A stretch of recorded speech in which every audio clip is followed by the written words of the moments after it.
Ah, meu Brasil, hoje é terça-feira e tem vídeo bombando na internet. Você não pode deixar de assistir aqui no canal Madeirada Brasil. E vamos pros vídeos de hoje. A primeira dama mandou uma ficha. Eu falei pra você. Olha aí, gente, olha isso. A Michele mandou olha isso. Gratidão. Um beijo, seu coração que Deus Muito obrigado. Michele, muito obrigado, tá? Fez a nossa janta aqui, vai garantir nossa noite. Vocês são demais. Vocês são demais. Muito obrigado. Isso é pra calar a boquinha de vocês que falam mal da dona Michele. Olha como ela é uma pessoa boa, de alma boa, caridosa. Viu o que o rapaz falou? Mandou lanchinho, jantinha. Ou vocês acharam que ela ia deixar esse pessoal acampado sem papá? Parem de falar mal dela. Parem, vocês viram a prova aí? Será que o Xandão viu também? Será que ele viu? Se não viu, vai ver agora, porque tu vai compartilhar até chegar em Xandão, tá ok? Aproveita e segue o papai aí, dá essa moral. Nada é capaz de fazer alguém que vive na Bozolândia confrontar a realidade. Aliás, os integrantes desse fantástico universo paralelo descobriram uma falha no espaço-tempo. E tudo que existe no mundo real não passa de narrativa lá na Bozolândia. Lá, Alexandre de Moraes é um grande vilão. Ele é o responsável por todos os problemas que o mito tem. Nada é culpa de Bolsonaro. Nem passa pela cabeça deles que o ex-presidente é incompetente, mau caráter, criminoso ou então burro. Na Bozolândia, Bolsonaro é um ser incrível, perfeito, lindo, inteligente, extremamente capaz. O problema do mito é que houve uma grande conspiração para atrapalhar os seus planos magnânimos. Tudo que o Bozo foi acusado é narrativa. Ninguém morreu por causa de atraso na vacina. Cloroquina cura Covid. Não houve nenhum esquema para roubar as joias. Aquelas imagens dos militares querendo pegar as joias na Receita Federal não são reais na Bozolândia. A recompra do relógio pelo advogado de Bolsonaro nunca aconteceu. A foto do pai do Mauro Cid refletindo na caixa das joias árabes também é tudo narrativa. Bolsonaro nunca conspirou para um golpe de Estado. Ele nunca saiu das quatro linhas. Pelo menos para os habitantes dessa outra realidade. 8 de janeiro só existiu no mundo real. Gente normal vive, gente que não está hipnotizada, gente que vê defeitos em todos os governantes, gente que vê imperfeição em tudo, gente que não idolatra ninguém, gente que entende que político não é super-herói, gente que acha que político tem que servir muito bem ao povo, ou então tira ele de lá. Gente que por mais que doa, aceita a derrota como uma pessoa comum, sensata, e não quer roubar o amiguinho só porque ele venceu uma partida. Na Bozolândia, um cabo e um soldado fecham o STF. Lá a terra é plana. Olavo de Carvalho é um grande filósofo. E Bolsonaro é um ser honesto. Ah, essa é a pior de todas. Mas não fica triste não. Daqui a pouco o Bispo Macedo e o Malafaia arrumam outro semideus que você também vai se apaixonar, vai chamar de mito e vai depositar toda a sua esperança. E aí, quem sabe eles finalmente vão dar sequência ao seu projeto de poder aqui no Brasil. Tudo em nome de Deus. Tô falando sério. O senhor já se dirigiu ao presidente Jair Bolsonaro com os mais absurdos adjetivos. Serial killer, genocida, num contexto de combate à pandemia, uma doença nova que pegou todo mundo de surpresa. E o governo fazendo o que podia para evitar mortes. Foi a maior transferência de recursos públicos da União para estados e municípios da história do Brasil para combater a pandemia. O senhor já defendeu o controle de mídias sociais, o faroeste digital que nós vimos na expressão que o senhor usou, e que pode até ter razão.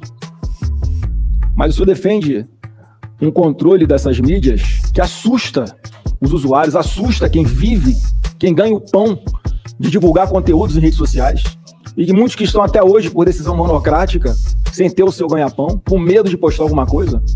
O sintoma de que a democracia não está numa situação de normalidade, senador Flávio Dino, é parlamentares que têm que medir as palavras numa tribuna do Senado, da tribuna da Câmara dos Deputados, por receio de virarem réus, por receio de serem caçados, por receio de serem presos, como aconteceu com o Daniel Silveira. Qual vai ser, de verdade, o Flávio Dino no Supremo Tribunal Federal? Em especial, qual vai ser o tratamento com relação aos políticos? Sobre a questão do controle de mídias, o senhor usou uma expressão que eu creio que é a chave daquilo que tantos e tantas aqui falaram. O senhor usou a seguinte expressão: todos têm que medir as palavras? Sim, claro. Esse é o ponto. Essa é a diferença fundamental. Enquanto todos não medirem as palavras, é claro que haverá perpetração de crimes em série. Isso vale para as redes sociais, o senador Petecão acabou de descrever. Se nós abrirmos nesse momento as redes sociais, de qualquer um aqui por amostragem, ou mesmo as minhas, nós vamos encontrar as coisas mais abjetas, impronunciáveis, criminosas, sendo escritas. Então o problema não é que medir a palavra esteja errado, como o senhor disse. É o contrário. Medir as palavras é o certo. Eu tenho absoluta certeza que o senhor faz isso em casa e todos nós devemos fazer na vida pública.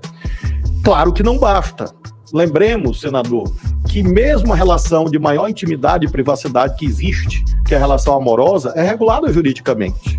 O casamento é governado por regras. A relação amorosa que se estabelece, ela é regulada pela Constituição, pelo Código Civil. A relação de pai e filho é regulada por leis. O senhor não pode fazer o que quiser em relação aos seus filhos. Ora, se todos os âmbitos da vida humana têm regulação, onde está escrito que só a internet não pode ter? De onde emergiu essa mitificação, a não ser dos interesses, eventualmente, empresariais que não interessam ao debate jurídico? Nós temos uma lei que regula a internet, parece que é algo atípico que eu estou falando. Não, esse Congresso, este aqui, aprovou o Marco Civil da internet.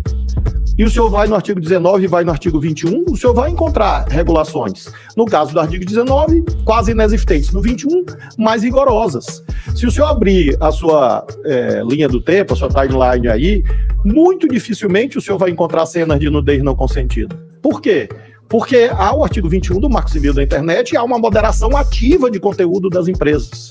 Se o senhor fizer uma pesquisa sobre compra de terno ou de sapato, o senhor vai receber durante semanas propaganda de terno e de sapato. Por quê? Porque as plataformas não são neutras. Ao contrário do que no artigo 19 do Marco Civil da internet está escrito, e muitos acreditavam em 2014. Na verdade, as plataformas se transformaram em curadorias de conteúdo. Ora, se você tem uma atividade empresarial qualquer destinada ao lucro, qual que não é regulada? Se alguém estabelece um comércio num shopping, tem regulação. Se alguém abre uma farmácia, tem regulação. Uma indústria também tem. Então é realmente um debate de vanguarda. E veja, considero que é o debate jurídico mais importante do século XXI. Porque nós estamos no limiar do perecimento das condições de se realizar eleições, com o abuso da inteligência artificial.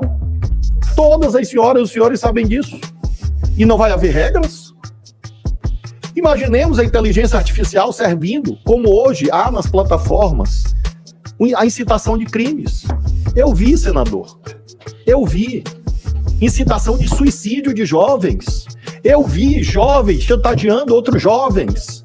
Eu vi meninos chantageando meninas para praticarem atos de vilipêndio sexual.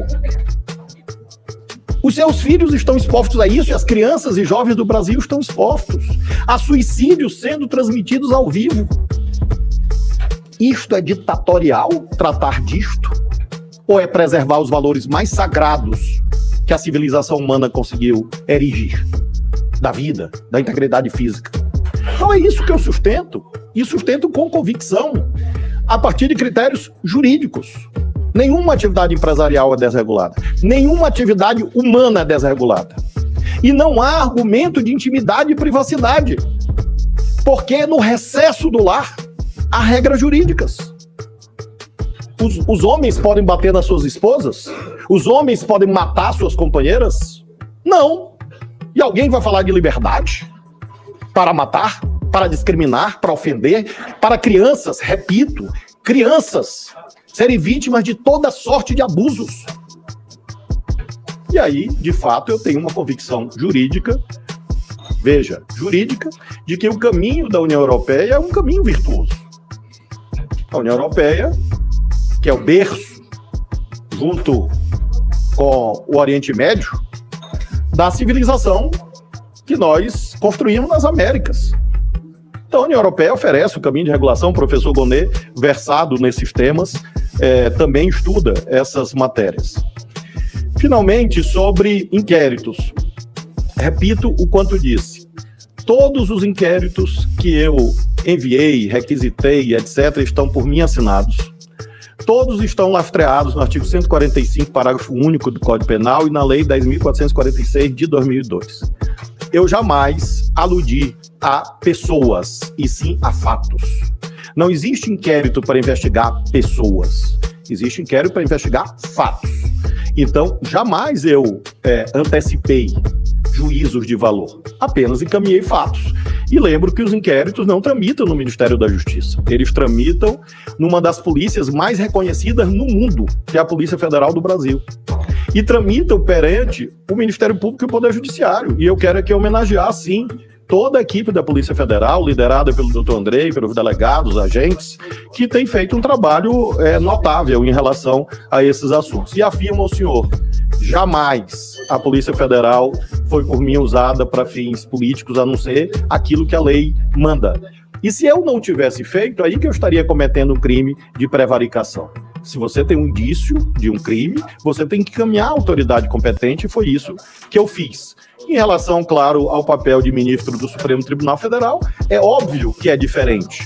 E quero, portanto, afirmar cabalmente que é falso, absolutamente falsa, a ideia que existem duas pessoas aqui. Não existe só uma, na sua integralidade, com a sua história e com a sua trajetória.